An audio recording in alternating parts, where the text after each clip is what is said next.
I've just seen Snow White. Yeah, so Snow White. I mean, it's been a topic of contention for incels around the world for quite some time now. I'm here to put the record straight. Well, am I? Am I here to put the record straight? I'll tell you what I'm here for, to review Snow White. But Future Me is also here to review another movie. So I think in the absence of being able to time travel to the future to see what I thought of Flow, we're probably going to review the both of them together because I think they're both important. I just wanted to get the message out there. I've just seen Snow White and it's not what I expected it to be. The majority of people that hate it, A, will never ever go and see it, and B, never wanted to see it in the first place. So welcome to the Film Podcast. Let's go through Snow White and Flow. Right, okay folks. This is a different one today. This is slightly different than usual. We've got two films to talk about, and two very, very different films, but very similar films at the same time. So let's get out of here, and we can talk about Flow versus Snow White. We've just seen Flow, and not long ago we saw Snow White. Where do we begin? Where do we start with this? As everyone in the whole world probably knows, Snow White, it's the major Disney property. That's kind of the beginning of Disney. Snow White is where it all came from, essentially. To remake an animation which was as beloved as Snow White, it's not a small feat. I mean, it's got a lot of weight of the first one to sort of live up to, a lot of expectation and all of this kind of thing. But I think, in all honesty, if we ignore all of the stuff we've been programmed by the internet and by incels and moaners in general about what to think about Snow White, if we just erase all of that from our minds, then we can look at Snow White objectively instead of subjectively. That's the only way you can be fair, is if you take any preconceived notions about something and you kind of forget about all of that. Leave it at the door, quite literally leave it at the cinema door. With that in mind, we need to talk about Snow White. And we need to talk about Snow White in the context of versus Flow, because it's important in a couple of ways for a couple of reasons. Why is it important? Snow White is a Disney property. It's a Disney property, and you can't get, especially nowadays in the entertainment industry, give or take a few others for producing films and TV and just everything like that. It's probably the biggest, or certainly one of the biggest studios. So if you want to contrast that against Flow, it's perfectly legitimate because Snow White is aimed at children. It's a children's film. It's not a Disney film which is aimed at adults, or aimed at both. I mean, you know, you've got all of the Toy Stories and a lot of the Pixar animations. They work on two levels. And the thing I noticed about Snow White, the live action version of Snow White, is that it doesn't work on two levels. It's as pure as the original. And when I say as pure as the original, I mean it doesn't have those snarky kind of comments. It doesn't have any of that. I mean, there's a couple of moments in it where the seven dwarfs in the background, if you listen closely, you can hear them making cultural references to various things. One of them being Sam Raimi. There's a couple of references to Sam Raimi, which some of the dwarves say. But you know, that's it. I think the rest of, if not the entire runtime of Snow White, is purely aimed at children. And of course it is, because, I mean, it's Snow White, isn't it? It's Snow White. We'll talk about performances later, but right now let's keep it as a sort of comparison between these two films, because, like I say, Snow White, it's for children, and Flow is for children as well. It's purely for children, but adults can get much more out of one of them than they can out of the other, and that is definitely the case when watching Flow. Flow is also a children's film. It's designed for children. It's rated U for Universal, which means suitable for everybody. In the UK, you could bring your animals to watch it if the cinema would let you. Snow White in the UK is a PG, parental guidance, which means that I guess the transfer from animation to live action, you know, some of the moments in it are a little bit scary if you're a very young child. That's true, but then that's true of the original, to be honest with you. Flow is a million times cheaper than Snow White. and Flo is a million times better than Snow White. This comparison is important because if you look at the amount of screens in a multiplex that Snow White is showing on, like that one I've just been to, it's showing on about 4 screens.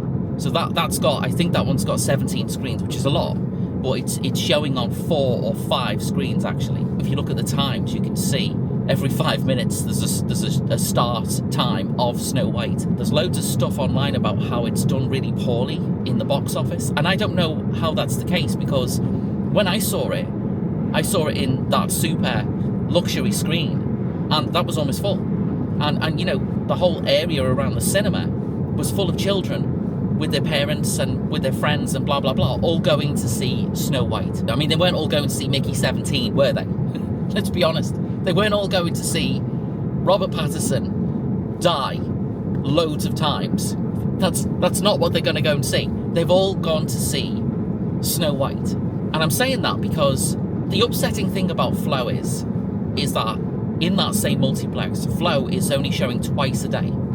In one of the smaller screens, I mean, they're all pretty great in that cinema anyway, but in one of the smaller screens, that's the only place around here where it's showing. Flo is not showing anywhere else. I think that's actually a tragedy, because if it was showing in more places, in more cinemas, particularly around here, for example, then it would have half a chance, at least, of being seen by many, many more people. You sit down, the lights go dim, as usual, and Flo comes on. And I literally didn't know what to expect. I'd seen the trailer, right? And the trailer had me bawling like a baby. It's very, very emotional and very poignant, the trailer. The movie is the very same. I think that's some kind of magic, to be honest, which makes it a million times better than the remake of Snow White. Now, that doesn't mean that I think Snow White, the remake, is bad. Because if there's anything I got out of Snow White, it's the fact that Rachel Zegler's performance as Snow White is magnificent. It is really good. All of the blabber, waffle, blah, blah, blah that happened before it even came out a year and a half ago, 2 years ago, however long it's been since people have hated Snow White, the proof is in the pudding. It is. I mean, the dwarves are a bit freaky. Let me explain. In my after viewing review yesterday, let me explain what I mean. I don't know about these things. Everything's right about the dwarves except the way they look. They look weird. They look actually a little bit scary. I saw them and I thought, shit, if I was like 10, I might cry. I might go, what the fuck is... But then I thought to myself, think about the original, right? The original. If you're going to try and realize in a sort of 3-dimensional, real way, then these dwarves kind of do look like what they look like in the animation. If you think about it hard, then they are a real-world representation of the animation versions of the dwarves. And that's weird. That's a weird thing to even say, because they're not real either. They are animation. In the original, again, everyone was animated. The whole thing was animated. In this one, it's a live action with animation in it. I won't say that there's anything wrong with the animation itself. The animation's fine. In fact, the computer generated effects in Snow White are absolutely spectacular. They are spectacular. All of the animals and the creatures and the environments and everything is absolutely stunning to look at. Except for the dwarves. The dwarves are a little bit horrific to look at until you get used to it.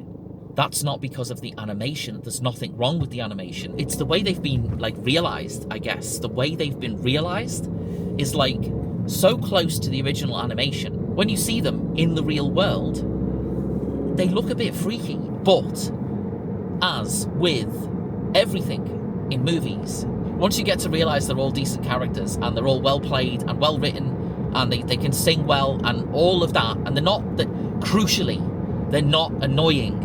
This is the thing, right? This is the thing about this film. It just balances that tightrope of, oh, come on, and Oh, okay. It balances that tightrope really, really well. And the dwarves in it, despite them looking a little bit freaky, they do not annoy you. They don't annoy you, which is great. Well done. Congratulations. They don't annoy you. If you think about it for more than 2 seconds, and instead of going, you do go, they do make you go, ah! It's just because they're trying to keep it the same as the original animation. The amount of discrimination that's been thrown at Rachel Ziegler is just shocking, really. It's absolutely shocking. And in fact, it's actually disgusting. It reeks of stupidity, and it just reeks of idiocy. That's what it reeks of, idiocy. Looking at the young people that were in that cinema and watching Snow White, you just think to yourself, well, you know, that's who this film is for. It's not for me, and it's not for all those incels, for the same reason that the Little Mermaid live-action version got all of the hate, is racism. We can just strip back all the bullshit, we can strip back all the blah blah, all the moaning and all the going on nonsense crap, and we can just say that the reason why people hated The Little Mermaid, people that will never ever even consider watching it, was because of racism. And this is the same thing. The only difference is the Little Mermaid remake. I'm not talking about the original Little Mermaid, because Ariel was a perfect white girl. Girl being the main word of the day here. But anyway, in the Little Mermaid remake, the live action version, she's a black girl. That's the only problem people have got with it. That's got to be what it is. Because we didn't see the same problem with the remake of Beauty and the Beast or Cinderella. We didn't see those problems with that. Can we think of the reason why?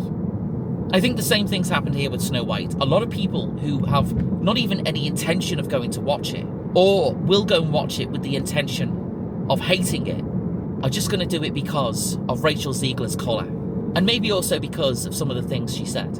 So let's remind ourselves, what did she say?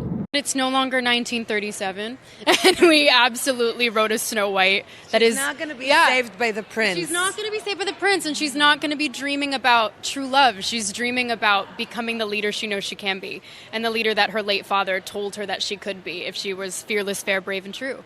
And so it's just a really incredible story for, I think, young people everywhere to see themselves in. Watching that, you can kind of think to yourself, well, okay, right, but what is that? What is that commentary about? What does she mean? If you listen to what she actually says, if you actually listen to what she says, it's completely relevant. The message that it gives versus the original, which is that girls, young people in general, but I think girls especially, have had to be validated or saved by a man, right? It's pretty simple. It's not complicated.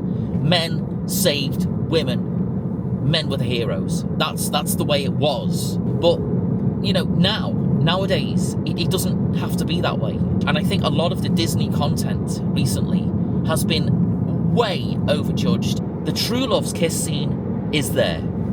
I mean, and I'm like, okay, right, so then what's the problem? Because that's what everyone was moaning about. That's what everybody was moaning about. In the original, Snow White is in a coma or whatever the fuck she's in. She can't wake up because she eats the apple, and the prince comes along and saves her, and he wakes her up by kissing her on the lips. People who haven't seen it assumed that wasn't going to be there. There is a romance. It is a romantic film. It's a romantic film. And then you've got the people that moan about the version of Whistle While You Work, which is in this movie, Snow White doesn't clean anything up. She makes the seven dwarfs clean everything and all of that kind of thing. Well, if you watch it, they all fucking clean up.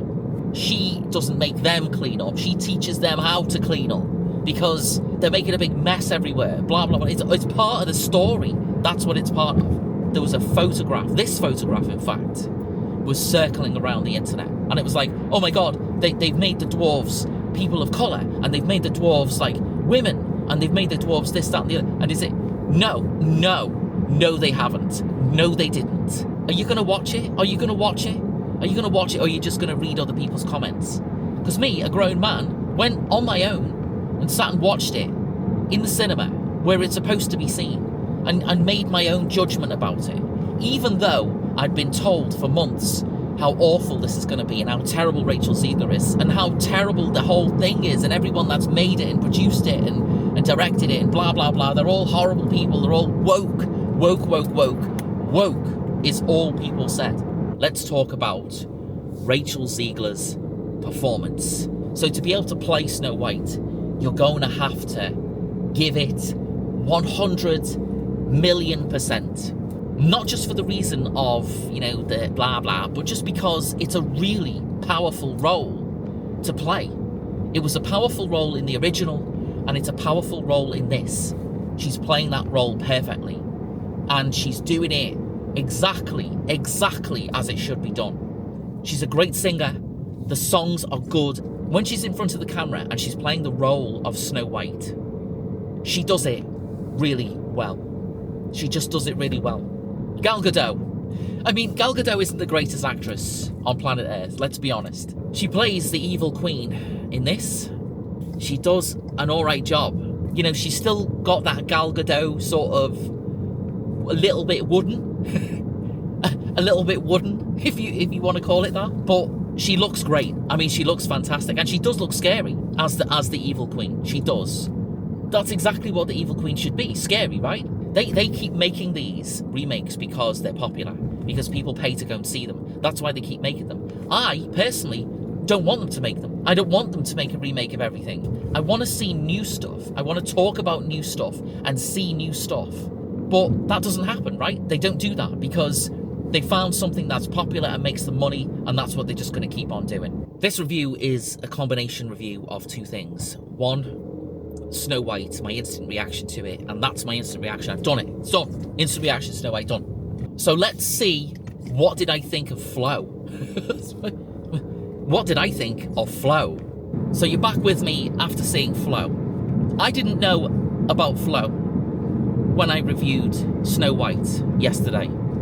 I didn't know anything about it. I'd not seen it, obviously. I mean, I knew the stuff from the trailer, yeah, blah, blah, blah, fine. But I didn't know anything about the movie. I didn't know what the movie was going to be like. I didn't want to anticipate it too much either. The whole idea behind this review is to say, well, look, film entertainment does not need to have hundreds of millions of dollars thrown at it to mean something, to be spectacular, to be incredible, to be emotional, to be impactful, to be poignant, to be amazing. All it needs is an idea, and it needs the determination of the makers to just go and make it. There's so much emphasis put on technology, the way things look from a technical perspective. I don't think any of that matters. Okay, having special effects that look real, when you're trying to do something otherworldly, or if you're trying to show aliens, or if you're trying to show, in this case, Snow White, if you're trying to show 7 humanoid dwarves that look like the animation but aren't the animation, but are living in a kind of real world, then fine, yeah. I mean, obviously, that sort of thing is going to be expensive. But even that, right? I've just seen Flo, which is completely animated. 100% animated. Nothing is real. And yeah, the animation is, I mean, it was made on free animation software. Anyone can go and download it, this free software, and use it and learn how to use it and make a movie on it. And this guy did that. He made Flo. He made what I'd consider to be a kid's film masterpiece. I mean, there you go. There you go. Snow White is not a masterpiece. It's also not as horrific as some of the things you've read about it say. Believe me, it's not. The Furiosa was in my top 10 of 2024, right? And I mentioned the fact that most people that don't like Furiosa are people who haven't seen it. And I think that's the same with Snow White. I really do. The vitriol around Snow White and its release and who's starring in it and everything else is from people who haven't seen it. It's fair enough, right, if you do go and watch it and you go, well, it's not for me. It's not for me. But you know what? If you're a man like myself, if you're of a certain age, then it's not for you anyway. It's not for you anyway. But Flo is also not for you. But Flo is a piece of magic. And here's how amazing that is.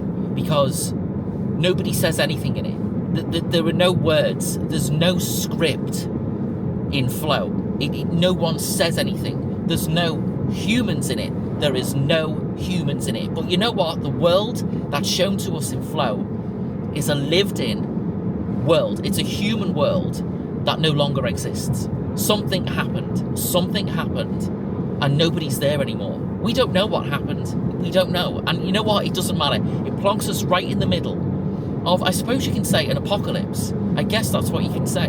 It's an apocalypse. But again, there's no shouting in government rooms, down radios and stuff. There's no lasers. There's none of that happens in Flow. You know, we're dropped straight into this world. As always, the animals have survived, whatever it is. But stuff is still happening. Bad stuff is still happening. We basically see everything from the point of view of the cat. I don't think the cat's got a name. I guess maybe it does, but I don't know. Whatever. But I'm going to call our character the cat. We see everything from the perspective of the cat. And the cat is kind of, well, I mean, again, the cat doesn't speak. He doesn't say anything. It's not a Disney film where the cat speaks. But everything is done through his inflections and the way that he sort of, the cat noises he makes. I just keep saying he. We don't know if the cat's a girl or a boy. No idea, because it doesn't matter. The makers have obviously based it on a real cat. I think that's the case anyway. The cat is kind of living in this sort of, well, I guess the place where the cat used to live, with the human people, maybe. I think that's what it is. There are some drawings around of the cat. There are lots of like statues and stuff as well of cats, not just around where the cat lives, but also around the whole kind of town or village or whatever it is. In some cases, there's some massive sculptures of cats. We've just began watching it, but there's a whole thing that's obviously happened that's caused the people to go, because the cats didn't make those statues. Where have they gone? I don't know. Who knows? But something bad's happened to them. And we never, ever, ever get to understand what happened to them. We just kind of live in this world with the animals. And the animals in this case, a cat. Capybara, which is the greatest animal alive. A raccoon. No, it's not a raccoon, is it? Maybe it's a raccoon. Is it a raccoon or is it a monkey thing? Oh my God, I don't know. Whatever. It's one of those kind of things. And also a bird, like a stork thing. So they all kind of end up on the boat, which is not a spoiler because it's in the trailer. This is kind of the only lifeline they've got because they're obviously land animals and everything is completely flooded. There's like no land left at all. It's all gone. Seek refuge with each other on this boat and they sort of just float around in whatever direction the wind takes them because of animals. I mean, they kind of steer the boat because they're clever animals. You know what's great about this is the animals that are together on the boat very much like the real versions of the animals that they are, because they kind of don't like each other, but they know they need each other to carry on. Especially the cat, because you know what cats are like. Cats are very sort of, leave me alone. I'm doing stuff here on my own. Don't come near me. Leave me alone. Oh yeah, there's a dog as well. I forgot to say there's a dog as well. A magnificent dog, I must say. But again, the dog is like a dog, you know? No animals speak in this. But you understand their characters 100%. It is immensely done. This film is quite something. In terms of budget, is very, very, very, very minuscule. But in terms of heart and soul, depth and characterization and cinematography, sound mix and everything, Flow is just... well, Flow's a masterpiece. In my Flow versus Snow White battle, the Flow White battle, Flow knocks Snow White out in the first round. You absolutely have to see it. You've got to see it. If you appreciate animation, and if you appreciate independent filmmaking, and you appreciate something which has been made with heart and soul by someone with a vision, find it on a cinema screen and watch it. Don't hesitate. Don't. Go and see Flow. Go and see it. Take the kids to see it because they'll be amazed by it. It's beautiful. I mean, this film is Latvian, right? This film is Latvian. You know, I don't know much about the production of this, apart from the fact that it's basically, you know, it's almost homemade. That's what makes it magical, I suppose. Would we see the same film if it had been made by a studio, by a big studio. Would that even be possible? For someone's vision like this to be realized by a big Hollywood studio, or a big studio from anywhere, not just Hollywood, but from anywhere. I don't know. I mean, the beginning of this, there are about 5 minutes of logos, because there's about 5,000 production companies that got involved in this. And it just goes to show that, all of those production companies, they've heard the concept and they've got on board with it, and they've all gone, oh my God, this is incredible. Because it is incredible. It really is. I wish this was showing everywhere, because I think it's a real travesty that it's not showing in every cinema, just like Snow White is. It came out in the UK at the same week as Snow White did, which puts it amongst a massive competitor, David and Goliath. That's what this is. This is literally a David and Goliath thing. The massiveness, the hugeness of Snow White versus Flow. I wasn't expecting to feel that way so much. This is a little independent film just fighting for its life, basically, and giving me everything that I'd want from cinema. Hitting every beat, hitting every mark, emotions flooding out the screen. And again, no one says anything. Like, unbelievable. Let's talk about the performances in Flow. So as I mentioned, our lead character is the cat. This cat understands kind of what's going on, but doesn't at the same time. It's so subtle, the way that the cat is a cat. But also it's so subtle that the way the cat is smart as well, It balances that fine line between having a main character doing main character things and that character just being a regular cat that acts like a cat and does things that cats do. And then you've got the capybara, which I mentioned is just like a noble, brave, smart, lovely creature. Just amazing. The raccoon thingy, it's not a raccoon. I don't know what it is. I'm sorry. It looks like this. This is what it looks like. Whatever that is what it is. It's the most human out of all of the animals on the boat. And you can see that that's kind of the metaphor, I think, of that. This particular animal, it collects stuff, trinkets and mirrors and things like that from the human world that no longer exists. In the story, it's the most, I guess you could say the most, like, silly one, or one that makes the wrong decisions. A character that's a whatever creature it is, like a human, but doesn't speak and doesn't do anything. My mind's blown. It's blown, folks. And you've got the bird thing. I don't know what the bird is. It's one with long legs. It's not flamingo, because it's pink. It's not a pink bird. It's got long legs, maybe a stork. Let's just say it's a stork. I'm going to say it's a stork. The stork is on the boat because it's got a damaged wing. And it's got a damaged wing because it tries to save, and it does save, the cat. We just understand its motivations and its character, if you will, just by what it does. And the dog, right? The dog is also there. There's a dog that joins in. It's like a dog. It acts like a dog, and it barks and all the things that dogs do. I wanted to pat it on the head and stroke it because it was gorgeous. Works together with all the other animals without saying words. Absolutely phenomenal. So Flow wipes the floor with Snow White.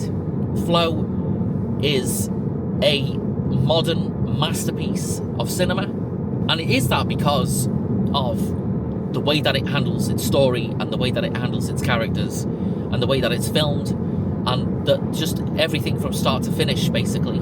And this is made with no money, and it's just incredible.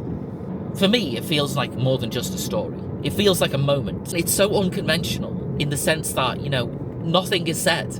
No, I can't get over this. It's something that I wasn't expecting to be moved by so much. It's got no humans in it at all. It's so much more impactful than Snow White could ever be. And again, that's not because Snow White is bad. I don't think Snow White is a bad film. It's not a bad film. There's so much stuff online about how awful Snow White is, and I don't understand why, apart from the fact that everyone's been preconditioned to hate it for whatever reason. Snow White is not as bad as everyone makes it out to be. It's not. It is if you already hate it. But if you don't, and you go in and look at it for what it is, which is a movie for children. 100%. It works on one level. That's all it works on. And that level is, here's a movie for children, based on a film from 1937, which was also a film for children. This is an updated version, and whether we need that or not is a whole other debate. I mean, I don't think we need any of the remakes, I'll be honest. I don't think we need any of them. But, you know, those remakes do exist, and there are good and there are bad ones. So I guess Flow wins then, doesn't it? But it wins because it's just so much better than Snow White. It's aimed at the same audience, but it can work with any audience. Snow White is aimed at children, and it just works for children. The children that don't care about all of the politics and all of the blah, blah, blah, and everything else that goes with Snow White being released. Flow is above all of that.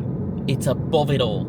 It makes me feel great that something like Flow can be made and released and be seen by people. I just wish that it was seen by more people. I just wish that it was in multiplexes everywhere, because it should be. It 100% should be. It's going to find its audience at home, because the people that haven't been able to see it, like I say, because it's not on in many places, the audiences that aren't able to see it in the cinema, they're going to see it at home, and they're going to be like, wow. It'll come out on Blu-ray and DVD and 4K Blu-ray and all of those formats. It 100% will find its audience. Flow is an absolute masterpiece of cinema. If you can see it somewhere, anywhere, just find it and just go and watch it, because it's magical. This is the Film Podcast. Thank you for watching. This has been my breakdown of Flow versus Snow White, David and Goliath of cinema. Thanks for watching. Like and subscribe, or put a thumbs down, whatever you want. I'll see you again soon.